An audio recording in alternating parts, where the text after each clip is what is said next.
Are women naturally more spiritual or pious than men? Should women remain sequestered in the home?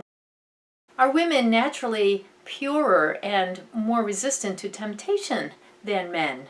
Should wives always be submissive to their husbands?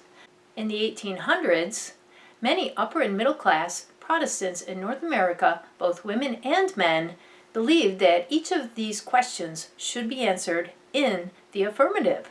Hi, I'm Professor Wendy. Welcome and thanks for tuning in to Cool Seminary Tutorials. In this video, I'm excited to take a look with you at a 19th century phenomenon that historians have called the cult of true womanhood. The expression true woman was one that was frequently used in the 1800s. The use of the expression cult of true womanhood was popularized by historian Barbara Welter in the 1960s to describe the previous century's set of beliefs about women's qualities and appropriate behaviors. Dr. Welter researched much of the popular literature in North America from 1820 to 1860. She concluded in her study that at that time period, American popular and religious culture ascribed 4 cardinal virtues to women. They were piety, purity, submissiveness, and domesticity. It's important to point out that this depiction of women represents a huge change from how women were popularly viewed previously. In the centuries before 1800, women had been seen as distinctively weak in faith and lacking in spiritual qualities. If you have not seen my previous videos about women in early medieval and Reformation Christianity, you may want to check those out. But what accounts for this 180-degree shift in just several decades in how women's spirituality was viewed from previously stunningly weak in faith to suddenly superior in faith and piety? In the North American context, religion became more voluntary and less of a societal requirement during the turn of the 18th to the 19th century. And as this change occurred, it became apparent that the majority of participants in church and other faith-related activities were women. So women showed up for church even when they didn't have to, unlike the majority of men. Eventually, church leaders and writers concluded, therefore, that women were naturally more pious than men. But there were numerous other factors that contributed to the apparent greater proclivity of women than men to attend church and other religious activities during this time period. The turn of the 18th to 19th century in North America was characterized by several changes. First, transition from a barter to a wage economy. Second, extensive economic growth. Third, urbanization, that is, transition from a primarily rural to primarily urban culture for many people. Fourth, demographic changes from large to much smaller nuclear families. Fifth, social stratification. That is, an increasing divide between the rich and the poor. Next, unprecedented proliferation and increased access to elementary education. Next, growing popularization of democratic politics, including public political rallies. And then finally, related to all of the above, the appearance of what is called spherical or domestic ideology, which included the cult of true womanhood. I want to mention 3 important studies about this period of time that feed into our understanding of the cult of true womanhood. First, Barbara Welter's The Cult of True Womanhood in the book Dimity Convictions, Woman in the 19th Century by Ohio University Press, 1976. Dr. Welter studied 19th century literature that prescribed women's socially prescribed role as a true woman. She noted that the true woman was characterized as pious, submissive, domestic, and pure.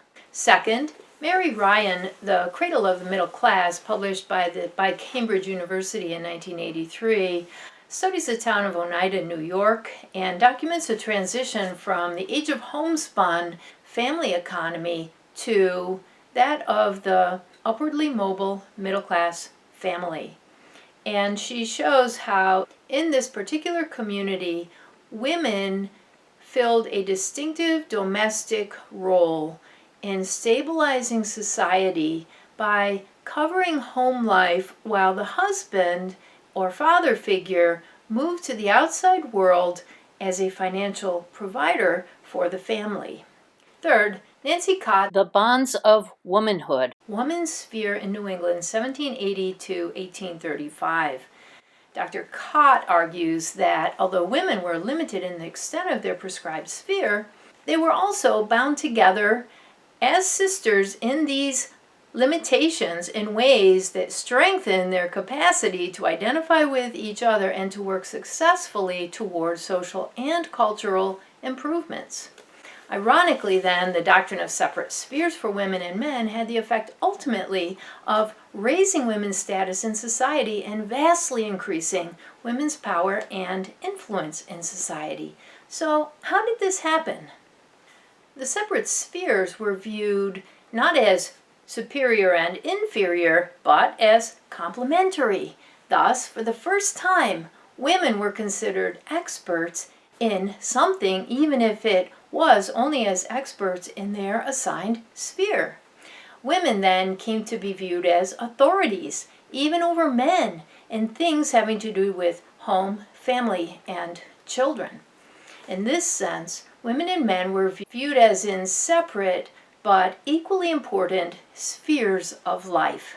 And this was a step toward viewing women and men as equal in their worth and value in society.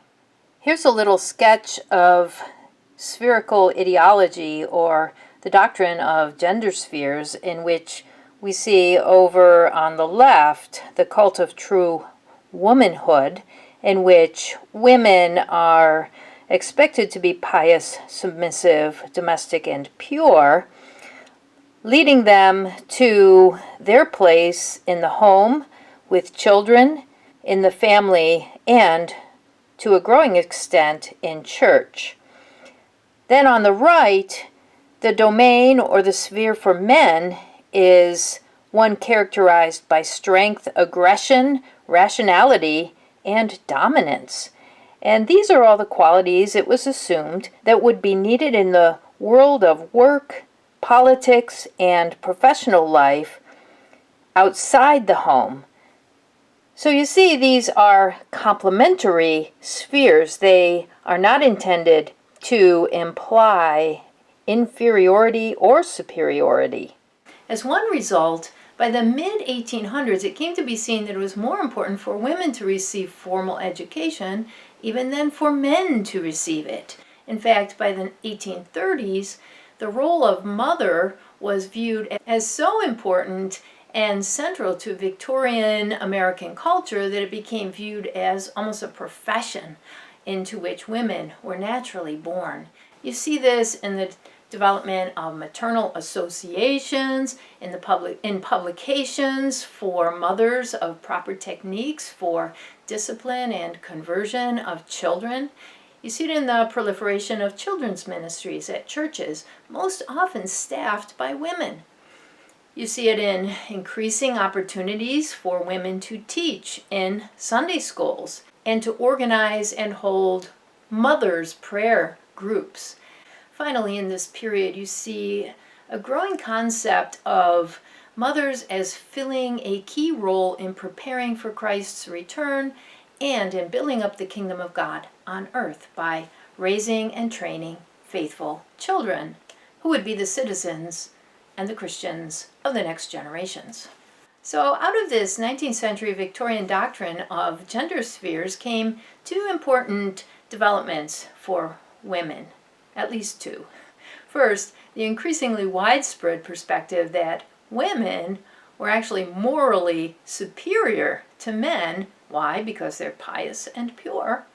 And second, you see rapidly increasing opportunities for women to participate in church and social organizations for the betterment of women, children, and society itself. For example, Frances Willard, the longtime president of the Women's Christian Temperance Union, Willard and other temperance leaders taught that because of their concern for the home and their children, it fell to women to stamp out the liquor trade, which they saw as undermining the home and family life. Thus, Willard and other temperance leaders saw fit not only to meet together in homes to discuss and strategize how to defeat the terrible social problem of alcoholism, but they also spoke and campaigned in churches and on platforms out in public throughout the nation against the liquor trade. Not only did they succeed in the passing of the 18th Amendment and the Prohibition Act of 1919, they also used the moral authority they had garnered to push for the 19th Amendment assuring women's right to vote in the United States. So, you see, the cult of true womanhood, though in some ways circumscribing women, essentially played a key role in the increase of women's religious and public roles and in helping move North American society toward equal rights for women and men. I hope you enjoyed this video and learned something new. If so, please rate this video with a thumbs up. Please offer any constructive comments or questions below and subscribe if you'd like to be notified of future videos on this channel. I'm Professor Wendy. Thanks for watching and have fun learning.